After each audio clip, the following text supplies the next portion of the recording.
नमस्कार मित्रों, मेरा नाम हरप्रीत सिंह मारवा है। बाय प्रोफेशन में एक चार्टर्ड अकाउंटेंट हूँ और साथ साथ मुझे 5 साल हीलिंग करते हुए हो गए हैं।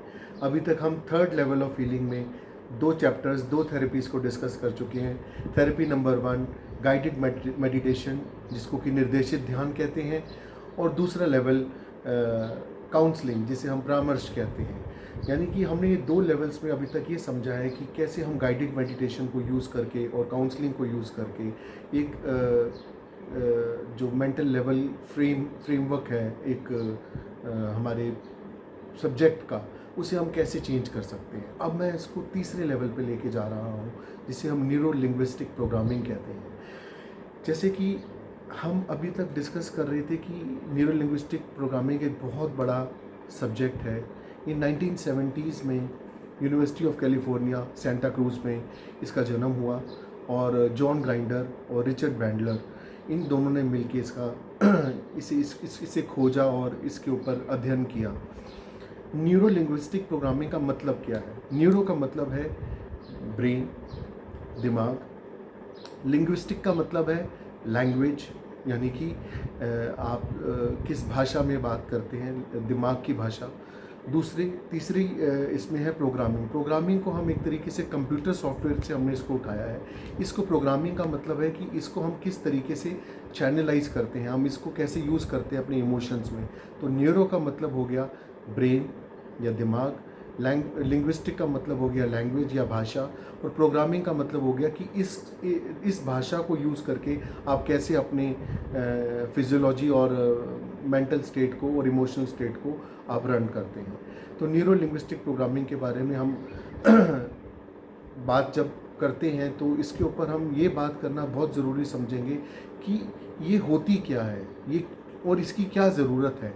देखिए, जितने भी मेंटल पेशेंट्स हैं या जिनको जो मेंटली किसी चैलेंज से गुज़र रहे हैं या किसी स्ट्रेस से गुज़र रहे हैं, उनके अंदर एक माइंड के अंदर एक इकोलॉजी हो जाती है।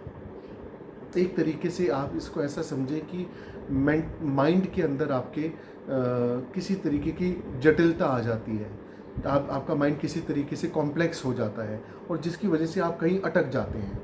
तो उस भटकाव से आपको वापस रास्ते पे लाने को हम न्यूरो लिंग्विस्टिक प्रोग्रामिंग कहते हैं। इसमें 2 तरीके से हम काम करते हैं, एक तो चेंज यानी कि बदलाव, और दूसरा सेल्फ डेवलपमेंट, यानी कि आप किस तरीके से अपने आप को आत्म विकास कर सकते हैं, आप अपना खुद का विकास कैसे कर सकते हैं। इसके ऊपर हम न्यूरो लिंग्विस्टिक प्रोग्रामिंग का यूज़ करते हैं। क्या न्यूरो लिंग्विस्टिक प्रोग्रामिंग किसी भी सिचुएशन में यूज़ की जा सकती है? नहीं मित्रों, जैसे कि कहीं सर्जरी की बहुत ज़्यादा ज़रूरत है और इमीडिएट ज़रूरत, वहाँ एनएलपी वर्क नहीं करती। एनएलपी वहाँ वर्क करती है जहाँ हमारे पास कुछ टाइम लैग हो, हेल्थ चैलेंज की इमीडिएट इमरजेंसी में इमरजेंसी सिचुएशन ना हो, तो वहाँ पे आप एनएलपी का यूज़ ज़्यादा कर सकते हैं, न्यूरो लिंग्विस्टिक प्रोग्रामिंग का यूज़ ज़्यादा कर सकते हैं। जैसे कि किसी को घुटने का दर्द है, तो वहाँ पे भी हम एनएलपी की कई टेक्निक्स को यूज़ करके, जैसे कि एंकरिंग हो गई, जिनको मैं आगे डिस्कस करूँगा, एक वीडियो मैं एनएलपी की ओर बनाऊँगा, उसमें आप इसको समझ सकते हैं कि हम कैसे एक घुटने के पेशेंट को उसकी माइंड की स्ट्रक्चरिंग के अंदर वर्क करके कैसे हम उसको फ़ायदा दे सकते हैं। इसके अलावा दोस्तों, न्यूरो लिंग्विस्टिक प्रोग्रामिंग में जिसे हम एनएलपी कहते हैं, उसमें एक बहुत बड़ी बात है इकोलॉजी की। इकोलॉजी का मतलब है कि आपका जिस इन्वायरमेंट में आप रह रहे हैं, उस इन्वायरमेंट में आप कैसे इसको एक्सेप्ट करते हैं। इकोलॉजी में 2 तरीके के इकोलॉजीज़ होती हैं, एक इंटरनल इकोलॉजी और एक एक्सटर्नल इकोलॉजी।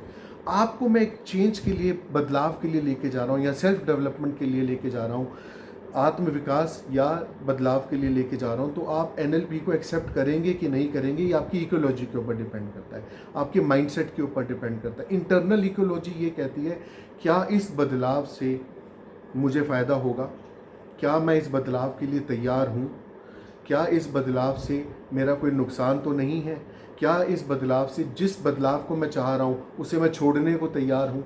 तो इसे हम इंटरनल इकोलॉजी कहते हैं। ये आपके बिलीफ सिस्टम से रिलेटेड, आपके इमोशन से रिलेटेड है। दूसरा है एक्सटर्नल इकोलॉजी, जो मैं चेंज चाह रहा हूँ, जो मैं बदलाव चाह रहा हूँ, चाहे वो हेल्थ है, चाहे माइंडसेट के उसमें है, चाहे मेरे फिजियोलॉजी में है, अगर मैं इसमें बदलाव चाह रहा हूँ तो क्या वो मेरे प्रियजनों को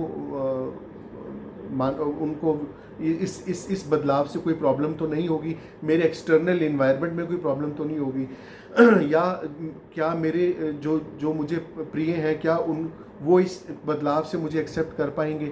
इस ये सब एक जो फियर्स हैं, इसको हम चैलेंज को पहले एड्रेस करते हैं before starting NLP with anybody. हम किसी भी पेशेंट के साथ एनएलपी स्टार्ट करने से पहले हम ये बात उनके साथ ज़रूर करते हैं, और इसमें कॉन्ग्रुएंस और इनकॉन्ग्रुएंस भी आता है जो कि इंटरनल इकोलॉजी से रिलेटेड है। कॉन्ग्रुएंस का मतलब है कि आप बिल्कुल सिंक हैं, यानी कि जो मैं बदलाव आपके साथ करना चाह रहा हूँ वो आपके वैल्यूज़, आपके बिलीफ सिस्टम और आपके एक्शंस, जो आप एक्शंस लेते हैं उनसे बिल्कुल कॉन्ग्रुएंस, यानी कि उनके साथ अनुरूपित है।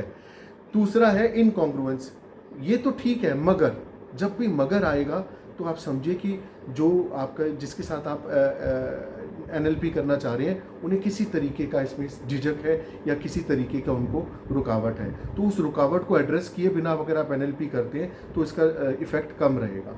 तो दोस्तों, मैं आशा करता हूँ कि आज हमने एक ब्रीफ डिस्कस किया एनएलपी का, तो आपको ये बात समझ आ गई होगी कि न्यूरो लिंग्विस्टिक प्रोग्रामिंग किस तरफ से बात करता है और किस तरीके से आपके अंदर बदलाव लाता है। तो मैं आशा करता हूँ कि आपको ये वीडियो अच्छा लगा होगा। अगर ये आपको अच्छा लगा है तो प्लीज़ इसे अपने नियर एंड डियर वंस के साथ शेयर करें, लाइक करें, सब्सक्राइब करें और व्हाट्सएप ग्रुप्स पे और अदर सोशल मीडिया पे भी इसे शेयर करें। मैं आज आपसे इसी वीडियो के साथ अनुमति लेता हूँ और जल्दी आपसे मिलने की आशा करता हूँ। जय श्री राम।